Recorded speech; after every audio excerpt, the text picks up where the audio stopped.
역대상 6장 31절부터 48절입니다. 찬송하는 그 레위인들 조직입니다. 그 성가대입니다. 자, 저때로 이제 다윗이 성가대를 조직합니다. 역대상 6장 31절부터 32절. 언약궤가 평안을 얻었을 때에 다윗이 여호와님의 성전에서 찬송하는 직분을 맡긴 자들은 아래와 같았더라. 솔로몬이 예루살렘에서 여호와님의 성전을 세울 때까지 그들이 회막 앞에서 찬송하는 일을 행하되 그 계열대로 직무를 행하였더라. 자, 언약궤가 평안을 얻었을 때라는 말은 다윗이 기럇 여아림에 있던 언약궤를 다윗성으로 옮겼을 때를 말하는 것입니다.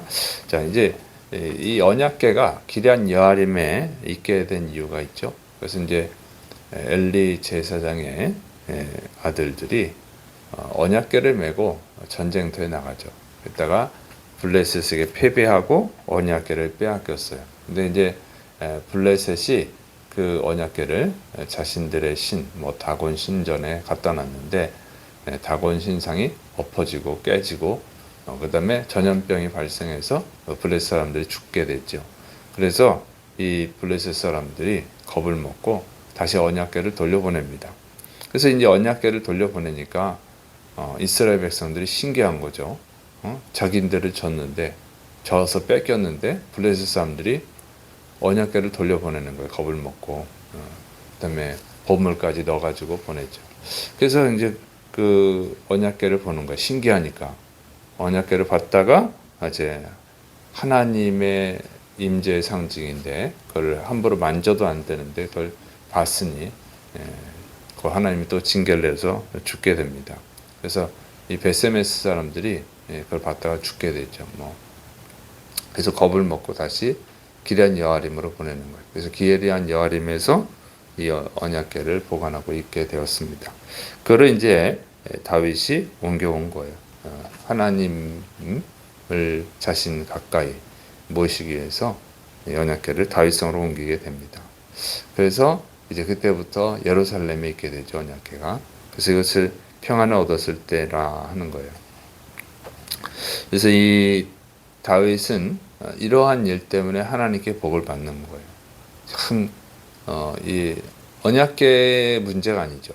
하나님을 섬기는 자들의 자세의 문제죠. 태도의 문제인데 다윗은 정말 하나님을 가까이 하고 하나님을 또 경외하기 위해서 언약궤를 모셔오는 거예요. 그래서 하나님께 또 복을 받습니다. 그리고 다윗은 이때 성가대, 요즘식으로 말하면 성가대를 조직을 한 거예요. 찬양하는 자들. 그래서 성가대를 조직을 했죠.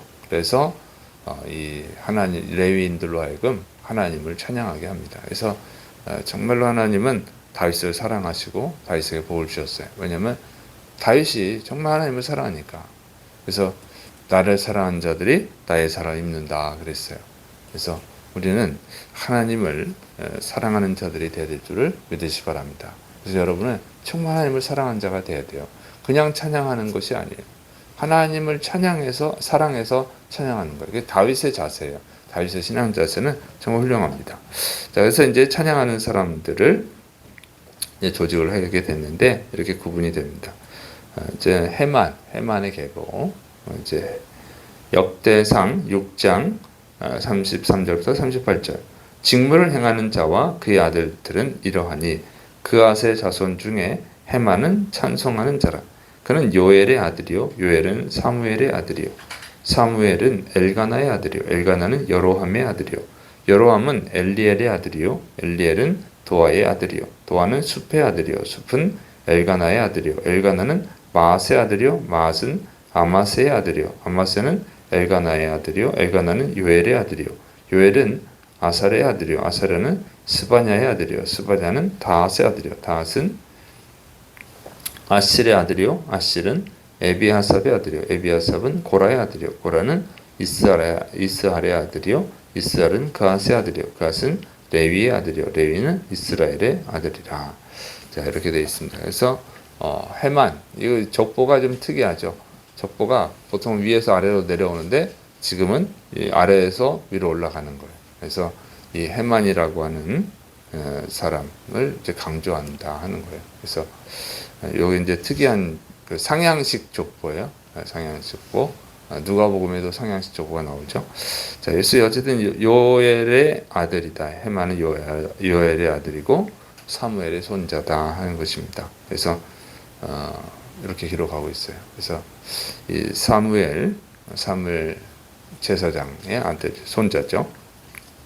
자, 그래서 이제 다윗 시대에 이 사람들이 하는 것은 뭐냐면 다윗 시대 때 노래하는 자, 찬양하는 자고 놋괴금을 연주한 사람이다 하는 거예요. 그래서 그앗 계열이에요. 그앗 계열. 그앗이라고 하는 사람. 근데 여기 보면은 이제 아실이 나오죠. 아실이 누구라 해서 고라의 아들. 그렇죠.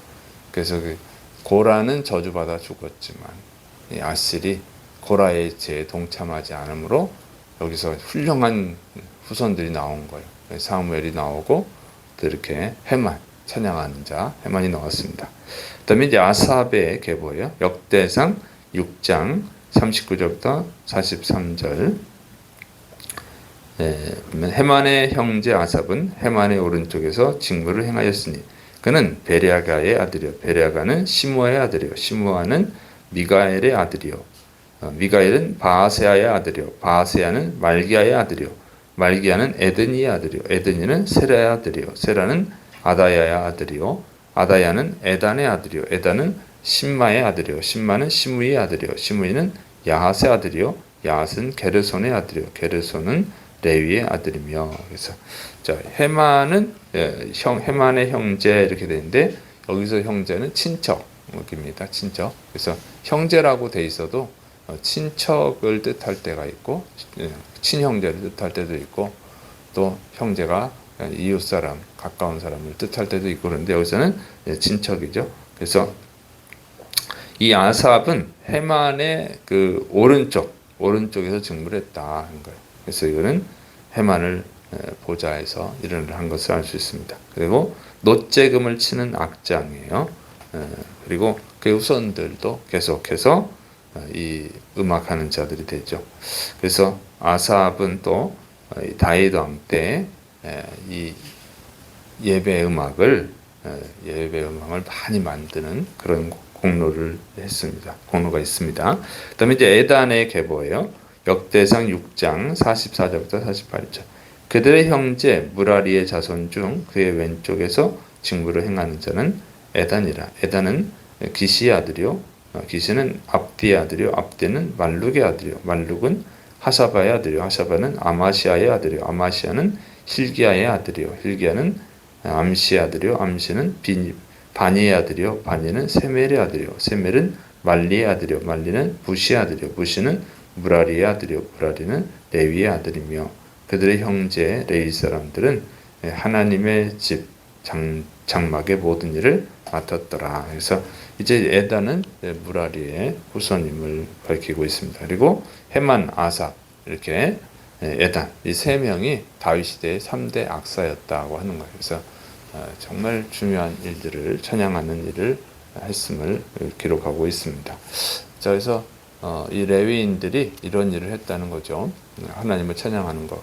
근데 이렇게 보면 찬양하는 사람들을 아무한테나 시키는 것이 아니라 레위인들한테 시켰다고 하는 거예요. 그러니까 정말 그 하나님을 찬양하는 것은 귀한 일이기 때문에 가장 믿음 좋은 사람들이 레위 지파죠. 하나님을 섬기는 일. 그러니까 제사장들, 이게 당연히 레위인들이 하는 것이고 성막에서 섬기는 일 당연히 레위인들이 하는데 찬양하는 것도 레위인들한테 시켰다는 거예요. 그래서 레위인들은 하나님을 잘 아는 사람들이에요. 그리고 하나님을 가장 잘 아는 사람들이죠. 그리고 백성들에게 하나님에 대해서 가르치는 사람들이에요. 그러니까 이 레위인들은 지금으로 말하면 그 레위 지파면 지금 목회자잖아요. 그래서 가장 하나님을 잘 아는 자들이 하나님을 찬양을 했다고 하는 거예요. 그래서 현대 교회에서는 노래를 잘하면 찬양 사역자가 되죠. 그런 게 아니라는 거예요. 노래만 잘해가지고 되질 않아요. 이 당시에는 아무리 노래를 잘해도 레위 사람이 아니면 못하는 거예요. 그래서 그 신학이 잘 정립이 돼야 돼요. 하나님에 대해서 잘 알아야 됩니다. 왜냐하면 하나님을 잘 아는 사람이 하나님을 바르게 찬양할 수 있죠. 하나님을 모르는데 노래만 잘한다. 그런 여러분 가사를 만드는 거 이런 것 작곡하는 거 전부 다 하나님을 알고서 하는 것이 중요하다는 거예요. 안 하면 사람을 기분 좋게 할 수는 있고 이렇게 뭐 할 수는 있지만 와닿는 거 할 수는 있지만 신학이 없으면 그 가사 내용이 잘못될 수 있고 하나님을 찬양하는 자세가 잘못되는 거죠. 그래서 현대 그 찬양 사역자들 중에는 보면은 쇼하는 사람도 있단 말이에요. 그래서 굉장히 쇼맨십이 강한 사람들도 있죠. 쇼맨십이 강하면 사람을 향한 것이지 하나님을 향한 것이 아니잖아요. 우리는 하나님을 찬양하는 거잖아요. 그래서 하나님을 아는 것, 바른 신학을 가지고 있는 것이 중요합니다. 그래서 찬양 사역자들도 물론 그 신학을 배우는 사람들인데 깊이 해야 돼. 깊이. 하나님을 깊이 알아야 돼. 깊이 할 때 바른 찬양을 할 수가 있고 바른 가사를 만들 수가 있어요. 이게 신앙적으로 정말 유익하고 그런 것을 만들 수가 있습니다. 그래서 노래만 잘한다고 목소리가 좋다고 찬양 사역자 하는 것은 바람직한 것이 아니에요. 그래서 충분히 하나님을 철저히 이제 배우고 올바른 신학을 갖춘 상태에서 이렇게 찬양을 할 때 하나님께도 영광이 되고 사람들에게도 바른 은혜를 줄 수 있는 줄을 믿으시기 바랍니다. 기도하겠습니다. 사랑이 많으신 하나님 아버지, 우리가 하나님을 찬양하는 일을 할 때도 바른 믿음을 가지고 바른 지식을 가지고 주님을 찬양할 수 있도록 붙들어 주옵소서. 주께서 역사하심 믿고 예수님의 이름으로 감사하며 기도드립니다. 아멘.